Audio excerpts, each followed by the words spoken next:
Hi, friends. Today I'm going to talk about the ongoing wars in the Gulf region and the possibilities of great business opportunities waiting to happen in our country as a result of these wars in the Gulf region.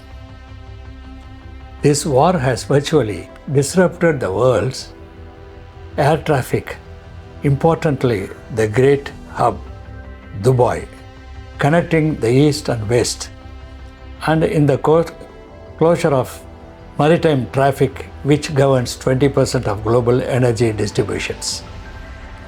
Even if these wars are resolved in the next 2 months, it would take at least a decade to regain the trust and trade in this region.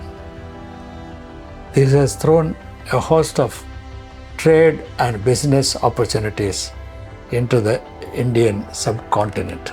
How we should get prepared to make use of these opportunities? This is a windfall waiting to happen as a result of geopolitical unrest and political polarization. We are now witnessing global unrest. The Ukraine, Russia, Israel, Palestine, Gaza, Israel, Lebanon, Pakistan, Taliban, and USA, Iran. Almost 20% of the global population is at war, killing each other, gradually indulging in great genocide. These politico-economic conflicts accelerating the worldwide recession and causing energy production and distribution and supply chain disruptions.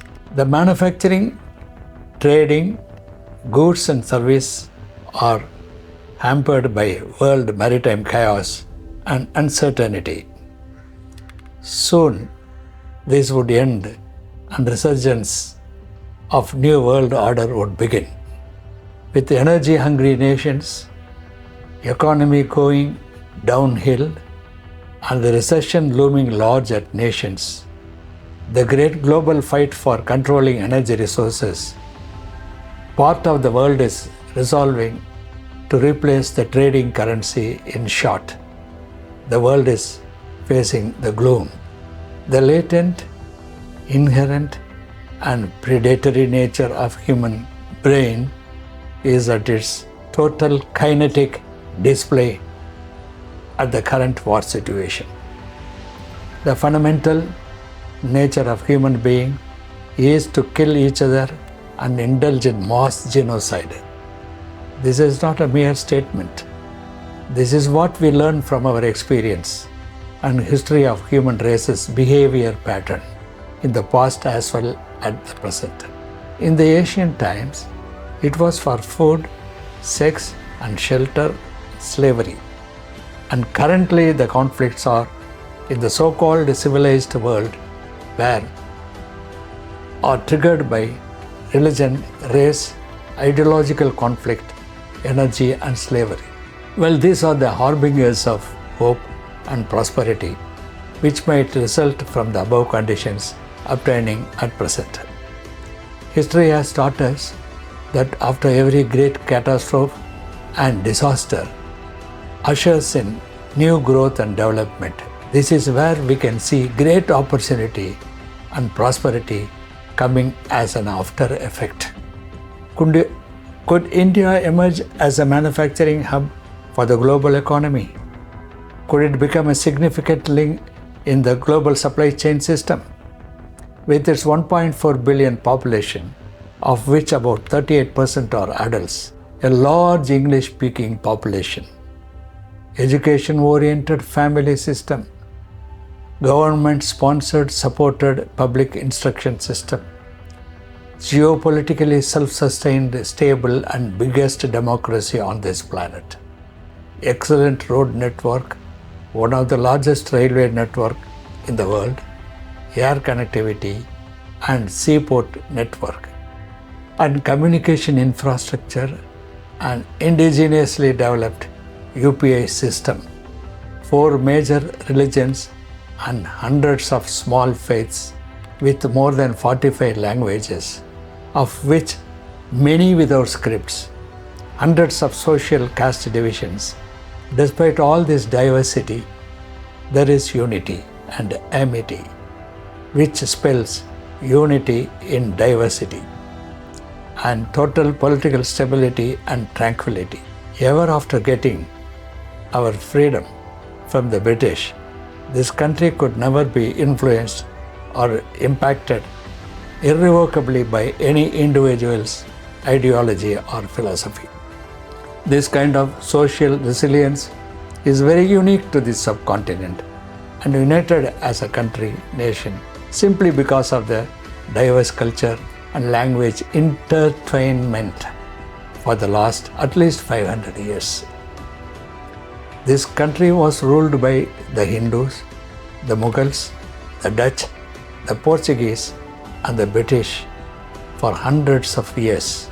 Yet, they could not influence the intertwinement of culture, language, and the social fabric remains mostly intact and unaltered.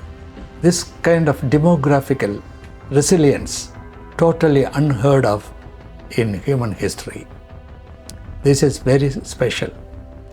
This kind of peaceful and non-volatile and politically stable society is a prime requisite for any kind of economic, skill development, and manufacturing goods and services activities. We have all these essential ingredients to become the manufacturing hub for the entire planet. India, with its 1.4 billion population, of which 38% are adults with mobile connectivity, and the world's first ever transaction fee-free QR code-based UPI payment system, reducing reliance on metallic coins and small denomination paper currencies. This would also mean they all have bank accounts, thus bringing approximately an average 600 million transactions in the banking records every day. With such an infrastructure, India could become the huge goods and service provider and contractor on this planet by deploying and importing the following skill development programs for the future generations of students, say +2 level as an option. Presently, China is holding the #1 position. It would not be long before we become a force to reckon with in the next 10 years by skilling the youth, say between the age of 16 to 19 years, of this nation to start with in the following trade areas: electronics, electricals, processing and assembly, plastic processing, metal forming, that is multi-slide and springs, powder metallurgy, etc., welding and metal finishing, mechanical engineering and fitting, dies and tools engineering, leather stitching and finishing, technical fabrics and apparel fabrics, stitching and finishing, hydraulics and pneumatics, glass and ceramics, PCBs, laser lithography, laser photo etching and printing and finishing, pharma-related industries, technology like tablet, capsule, oral, topical and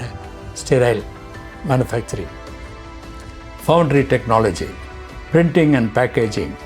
I am sure with our geographical and demographical logistical position, we can achieve all these objectives in the next 10 years. Thanks, and more to come.